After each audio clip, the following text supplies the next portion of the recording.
For decades, the sideshow, often called a freak show, was like a gritty, live-action cabinet of curiosities. Conjoined twins, bearded ladies, tattooed wonders, werewolf boys, and fire eaters weren't just performers, they were the headline. From the 1800s to the early 1900s, these acts packed circus tents across America, drawing crowds hungry for the bizarre and odd. Promoters like Tom and Barnum made fortunes parading human oddities as stars. Some called it exploitation, others called it wonder. But the hype was real, and the people even more so. In this video, we'll look at the 15 rare historical photos of circus freaks that actually existed. Number 15. The Alligator King. This was the daredevil, and we mean a real one. Tahar Dois was born in Marrakech in the 1950s and stepped into performance almost as soon as he could walk. By 6, he was already dazzling crowds as a street entertainer, later a snake charmer and strongman. By his teenage years, he carried a Guinness World Record on his shoulders, literally, for balancing 12 men, more than 2,000 pounds at once. His story took a sharp turn in the 1980s when he met Seminole wrestler Bob Tiger in Florida. From him, Tahar inherited the secret craft of alligator wrestling. Blending Moroccan flair with Seminole tradition, he became known as the Moroccan Master and the Alligator King. By the late 1980s, he was a marquee act with Ringling Brothers and Barnum and Bailey Circus, taming live alligators before thousands. In the 1990s, he thrilled tourists nightly at Las Vegas's Riviera Hotel. His story is one of grit and daring, street corners, circus tents, and finally a home filled with reptiles that made him both legend and survivor. Number 14. The Mighty Atom. Joseph Greenstein, remembered as the Mighty Atom, turned fragility into legend. Born in 1893, he was a small and sickly boy in Poland until he apprenticed under the legendary Russian strongman Champion Volanko. By 1911, he emigrated to America, wrestling under the name Kid Greenstein. In 1914, a jealous rival shot him in the head. Well, somehow he survived, and that moment reshaped his destiny. Growing his hair long, he trained obsessively, building a career on astonishing feats. He bent steel bars barehanded, snapped chains across his chest, and even stopped airplanes by gripping ropes with his hair. He toured vaudeville circuits, then sideshows, his legend growing through the 1930s. Later, when bookings dwindled, he sold products on New York streets, still drawing crowds. Known for fighting prejudice as fiercely as iron, Joseph carried his strength into old age. Even in his 80s, he performed at Madison Square Garden. He died in 1977, later honored in Coney Island's Sideshow Hall of Fame. Number 13. Johan Pettersson. Johan, once called the tallest man alive, stood like a giant out of legend. Born in Dalvik, Iceland in 1913, he grew to an astonishing 8 feet 8 inches with shoes the size of boats, size 24. He was gentle, soft-spoken, loved by children, and despite his immense frame, wanted nothing more than to live an ordinary life. Work, however, was impossible. In 1934, he moved to Denmark and embraced performing, his first suit requiring 3 men to measure. He toured Europe with 2 dwarves, combining music and comedy that played off their size differences.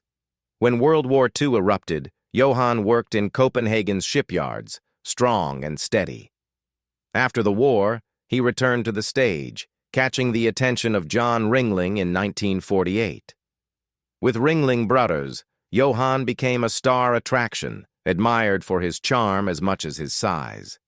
He died in 1984, remembered not just as a giant, but as a man whose presence filled every room with warmth. Number 12. The Matina Brothers. The Matina Brothers became a trio of sideshow performers after immigrating to America in 1915. Lajos, Bella, and Matias carved their names into circus history, But it was the younger twins, Bella and Matthias, standing just 30 inches tall, who set a record as the smallest twins in the world. On stage, they became Leo, Mike, and Ike, borrowing boxing routines from the Rossau midgets, and later experimenting with magic acts. By the 1930s, all three were part of the large cast of little people hired to play Munchkins in the 1939 classic The Wizard of Oz. Their stage careers intertwined with pop culture in unexpected ways. The candy brand Mike and Ike, launched around 1940, sparked rumors of a connection to the brothers, though the name predates them. Still, they leaned into the coincidence when it drew attention. The brothers performed well and good into the 1940s, with Mike tragically dying in a 1954 car accident. Number 11. Zamora. In the 1990s, Zamora, the torture king, stunned crowds with acts that blurred the line between shock and survival. First glimpsed by many on the Lollapalooza tour, he pierced and suspended his body in ways that left audiences unsettled and fascinated. By 1999, he was touring with Sly-Menstra Hyman in the Girly Freak Show, introducing body suspension to mainstream audiences. His performances weren't cheap tricks. They were raw demonstrations of control, endurance, and showmanship. Over the decades, Zamora became a fixture in underground sideshows, later joining the notorious Hellzapoppin' Revue.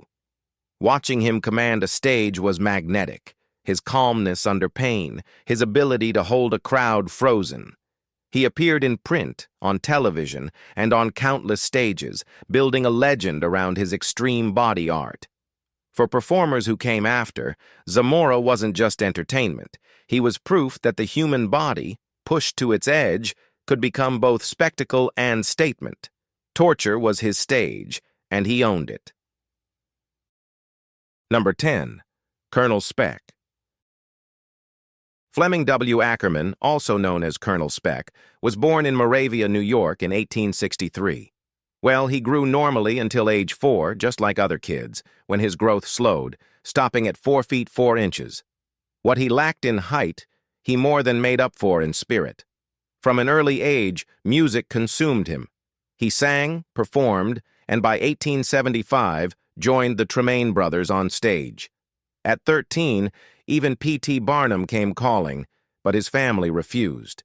Instead, he studied at a conservatory, befriending legends like General Tom Thumb and Lavinia Warren. Soon, he toured with their Lilliputian Opera Company, crisscrossing North America until financial disaster collapsed the troupe in 1882. Colonel Speck didn't stop. Even after injuring his voice, he reinvented himself, running a photography studio, a telephone exchange, a bus company, and serving proudly as drum major for Huff's cornet band. He died in 1946, remembered not for his height, but for resilience and creativity. Colonel Speck lived large, carving success wherever he stood. Number 9. Colonel Ruth Goshen. Arthur James Cayley, better known as Colonel Routh, the Middle Bush Giant, lived a life wrapped in myth.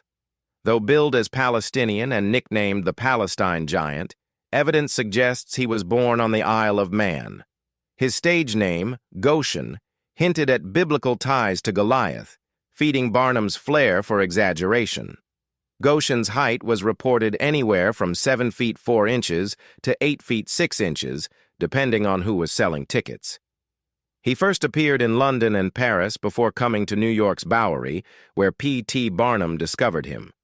One of his best-known roles was starring in Jack the Giant Killer, where he loomed over a cast of dwarves. At his death, Goshen had cycled through 3 marriages and left behind $10,000, a fortune for the time. Though he retired in Middlebush, New Jersey, far from the spotlight, his legend grew taller than the man himself. Even in death, Goshen's story remained part fact, part sideshow invention. Number 8. La Belle Irene. Irene Woodward first stepped into show business in 1862, and by the 1880s, she was known everywhere as La Belle Irene.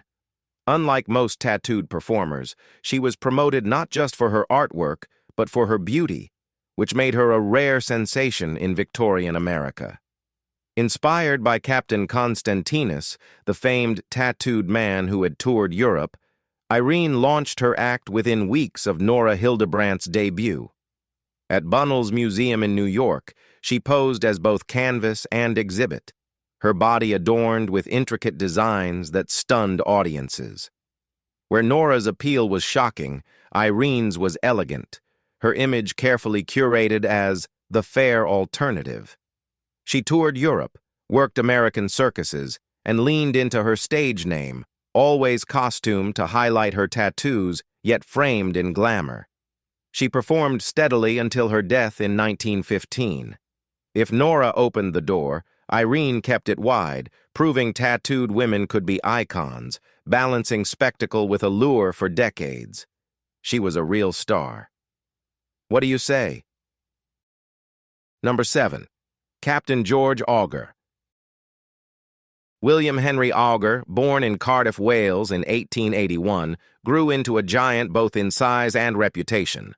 By 18, he stood 7 feet 4 inches, earning the stage name Captain George the Cardiff Giant. At just 12, he lied about his age to enlist in the Royal Marines, though his service was brief. Later, he worked as a theater doorman, married dancer Elizabeth Hearn, and sought a career in performance. In 1904, the couple emigrated to the United States, where Auger signed on with Barnum and Bailey. He soon became a U.S. citizen, authored a play titled Jack the Giant Killer, and toured continuously. In 1922, he was preparing to star alongside Harold Lloyd in Why Worry, when he died suddenly after a Thanksgiving dinner. His frame was so immense that his body had to be lowered from a second-story window. Though buried in an unmarked grave, Captain George Auger left behind a life lived loudly, with a presence too great to erase. Number 6. The Candy Kids. Jean Brigant started performing as Prince Colibri before traveling across Europe and finally to America. He was a natural comedian, but fate paired him with Inez Lewis, a singer and dancer from Iowa. Their chemistry blossomed into marriage around 1905, and together they became the Candy Kids. On stage, they offered vaudeville charm, music, comedy, and novelty. Off stage, they became mascots for John G. Woodward Candy, their images plastered on advertisements as cheerful symbols of sweetness. The couple later settled in Council Bluffs, Iowa, building a scaled-down home designed to fit their statures.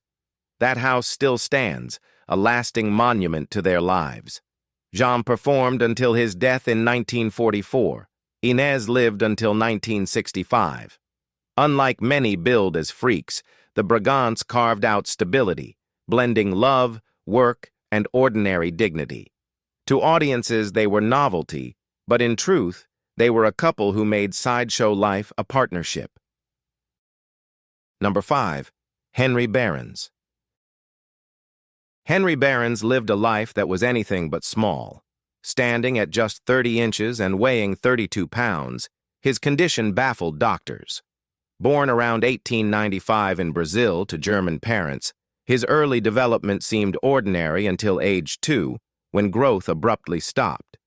Unlike most forms of dwarfism, Henry's body remained proportionate, giving him a singular presence. He found purpose on stage, joining Burton Lester's troupe under the name Colonel Pee-wee. Crowds adored him, not out of pity but fascination with his charm and wit. Touring the world, he met Emmy, a performer from Leeds, who stood 10 inches taller. Their love cut through spectacle. They married in 1932. In 1951, the couple settled in Worthing, where Henry famously drove a custom car powered by a lawnmower engine. He passed away in 1961, but people still remember him not for his size, but for his determination to live fully, defiantly, and with joy. Number 4. The Religiously Tattooed Woman. Anna Mae Burlingston, born in Spokane, never imagined her body would become her husband's greatest advertisement. After marrying tattooist Charles Red Gibbons in 1912, she became his living canvas. Red covered more than 80% of her skin with biblical artwork inspired by Raphael and Michelangelo, saints, angels, and divine scenes wrapping her from shoulders to ankles. On stage, she was billed as Artoria Gibbons, the religiously tattooed woman. Her act carried both spectacle and sanctity, a body turned into scripture. Artoria worked her way through carnivals, dime museums, and sideshows before landing with Ringling Brothers Barnum and Bailey in the 1920s. While many tattooed women faded after youth, Artoria endured, performing into her 70s and retiring in 1981. She died in 1985, one of the longest-living circus performers of her era. Beyond novelty, she embodied devotion through ink, her body bridging artistry and belief. For decades, crowds marveled not just at her tattoos, but at her unshakable presence. Number 3. Lucia Zarate. Lucia Zarate remains one of the smallest humans ever documented. Born in San Carlos, Mexico, her growth halted after infancy. By 17, she weighed just 4.7 pounds.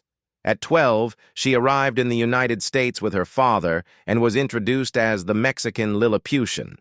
Standing only 20 inches tall, she made even Tom Thumb seem large in comparison. She often shared the stage with General Might, and like many performers labeled freaks, she earned modest wealth through constant exhibitions.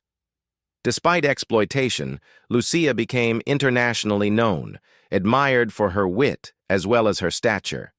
In 1890, tragedy struck when the circus train she traveled with was stranded in the frozen Sierra Nevada mountains.